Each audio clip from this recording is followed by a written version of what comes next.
Hey guys, Jengar here. Welcome to today's premium review in which we are taking a look at the XA-38 Grizzly, the new American ground pounder added in patch 1.71. It sits at 4.7 battle rating in both realistic and arcade. And the moment you take a look at this plane, that is when you realize that this plane is completely built for ground attacking. There is no other thing you can do in this plane. Even the armament is completely built for this. The plane is equipped with a 175mm M10 cannon with 20 rounds, and it has two forward-facing 50 cals with 500 rounds per gun. It is also equipped with two turrets, one on top, one on the bottom, with dual 50 cals. And a good amount of ammo on those as well. The plane has good speed. In a dive you can reach up to 680 before it redlines, and it takes a little bit more before it rips. So that's pretty decent for a heavy attacker. It has good acceleration in the horizontal and good energy retention in the horizontal as well. As you can see, the plane is really built to hold its speed as long as possible. But the moment you go into the vertical, that is when you start to lose speed. So this plane is absolutely not built for maneuvering, for dogfights. The moment you try to do that, you start to notice that the maneuverability is bad, especially the roll rate. The plane cannot move in maneuvers, but of course the turrets do a job, and sometimes you get shot down, but you can take the enemy plane with you. Good firepower, like I said, but it is good firepower for ground targets. The plane, especially the 75mm cannon, is not really made to fight planes. Even bombers, you can hit them of course when you get close, but you still have to climb first to get there. And this plane has average climb rate, so it is a bit of a job to get to the bombers actually. So yeah, ground pounding is the way to go. As that is written all over this plane. The payloads of the plane are decent. It starts out with 4 times 100 pound bombs, then 4 times 250 pound bombs, and then 4 times 500 pound bombs. Now the top payload is quite nice. Combined with the gun, you can do a lot of damage to columns and such, or you can try to hit enemy AI planes like I'm doing here. This was actually one of the better RP and SL matches I've had in this thing.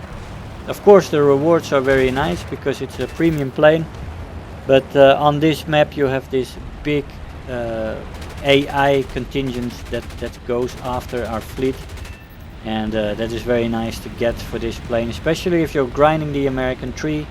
That is the things you want to go for. Of course the columns with medium tanks are also very nice.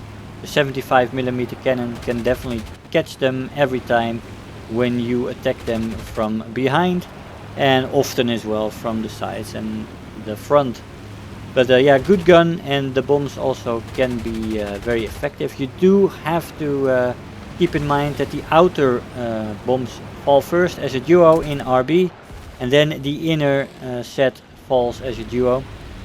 So you gotta keep that in mind when you're aiming. Sometimes it's better to aim with one of the wings for the outer set, because they are stretched pretty far apart, and the splash damage has been nerfed a little bit. So it is not a foregone conclusion that the tank between those two outer bombs will die. Sometimes you just get a hit, unfortunately. In arcade though, they drop separately, and I believe it went from left, the left outer one, then the right outer one, then the left inner one, then the right inner one. And this is what you gotta keep in mind very well in AB, because you're gonna miss a lot of targets if you don't pay that any attention. Yeah, so the plane is good. It is fast, but still, if you get into a focus of a few fighters, then they can catch you, of course, especially if they come from altitude. 680 is a nice top speed, and this plane definitely holds its speed very nicely in the vertical. So if you come back from a dive on a column and you haven't turned it or anything, you can cruise home at about 500 kilometers an hour. That is no problem with both engines working, but many planes coming from altitude will catch up to you, and then you're down to your turret.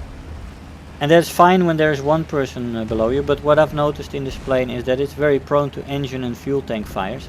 It's a big target, you're easily hit, and you often get a fire on you when people are even slotting in on your tail.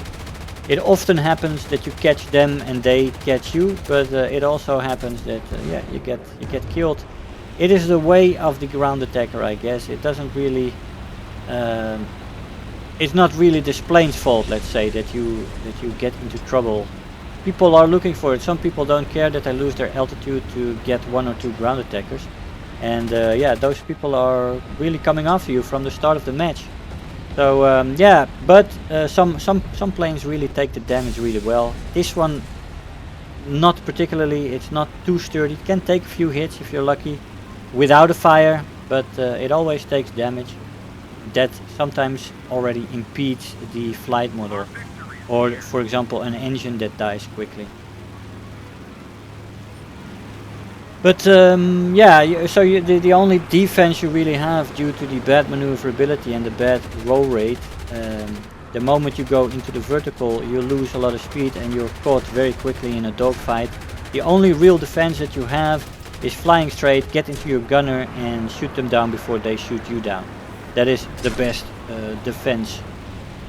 Big target, like I said, and the other thing you want to note is that it is extremely sluggish at slower speeds.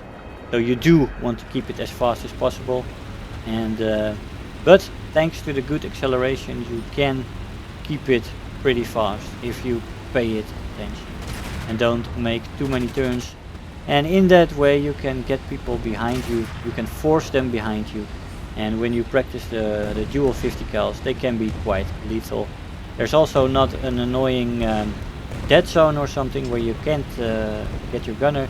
The moment you lose somebody on your top turret, you can often pick them up with your lower turret, so that's nice. The coverage from behind is very good. But air-to-air fights are really difficult, so this is what you want to do. This is what you gotta do. Even though this guy is using his rudder and hitting him is difficult, we are still gonna get a crit on him. We jumped into AB in the meantime, as you noticed. But the thing is, in AB it's the same. There's always 3, 4, 5 planes that are looking for the ground attackers. The same thing in this match.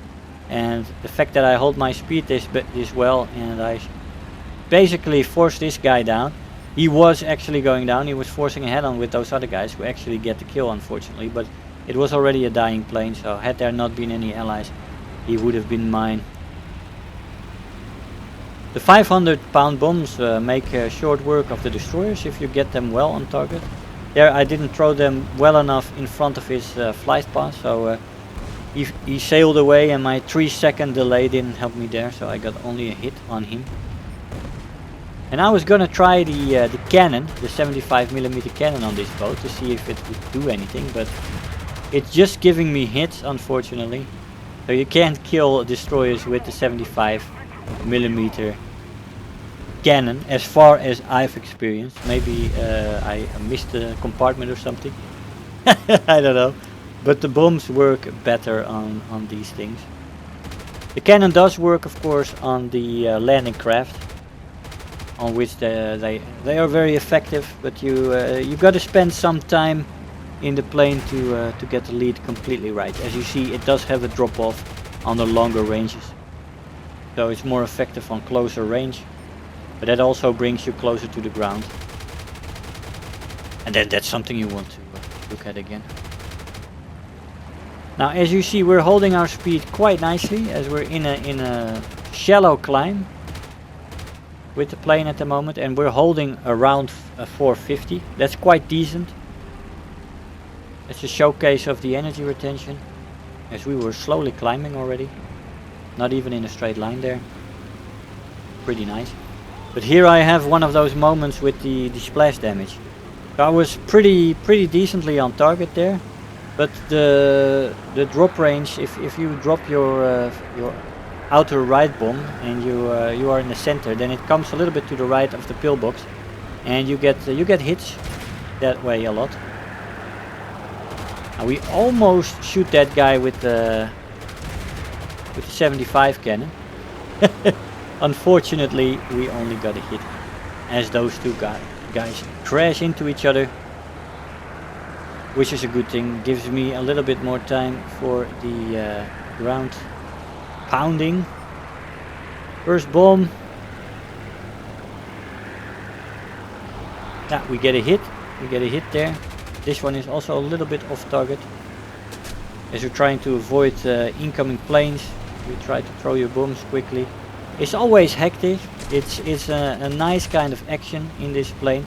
Although some of the matches are really short-lived. If you get a plane on your tail, you're throwing targets. Sometimes you can't switch quick enough. But that's all part of the game. Hey guys, so here we are after the match. Now, this plane definitely is an enjoyable plane to fly. It feels very good on the controls. It's a steady platform for that awesome 75mm gun. And it is more maneuverable than that bloody Italian 120mm bomber attacker. This thing actually does move, although the roll rate is pretty bad compared to the single engine fighters. You are definitely in big trouble when you get attacked by two fighters or something. You don't want to try to dogfight with this thing. You want to try to pick up as much speed as you can before they approach, and then start using your turrets at about 1.5 kilometers and see if you can shoot them down before they can shoot you down. That's the best air-to-air defense that I have experienced in this plane. Trying to dogfight is basically useless. Although it's fun to get a plane with the 75mm, I guess, but I haven't had that luck. The closest I came was with that P-38. But all in all, I think this plane is very suited for the ground attacking role, and for the ground pounders among you, I think this is a very nice plane to get in the American tree. If you're specialized as a ground attacker and you know your routes on a map and how to approach certain targets, to avoid as many fighters as you can wreak havoc on columns with this thing. 20 shells for the 75mm gun, 4 500-pound bombs. Man, you can be lethal if you want to be, and get in a lot of Silver Lions and research points in this plane. I'm pretty sure you will get the air kill here and there as well with your turrets. All in all, I think this plane is excellent for unlocking tier 3 and 4, for example, with this plane. If you're a ground attacker, then this is the plane to buy. If you're a fighter, then I would suggest you buy one of the other tier 4 premium. Guys, I hope you enjoyed the video. I want to thank you all for watching, and I'll see you guys next time. Bye bye. If you're new here, make sure to hit the subscribe button, become part of this community. If you are already a subscriber, don't forget to like the video, do leave me a comment, and if you really feel like helping out today, make sure to share the video with your friends and let them know about the channel.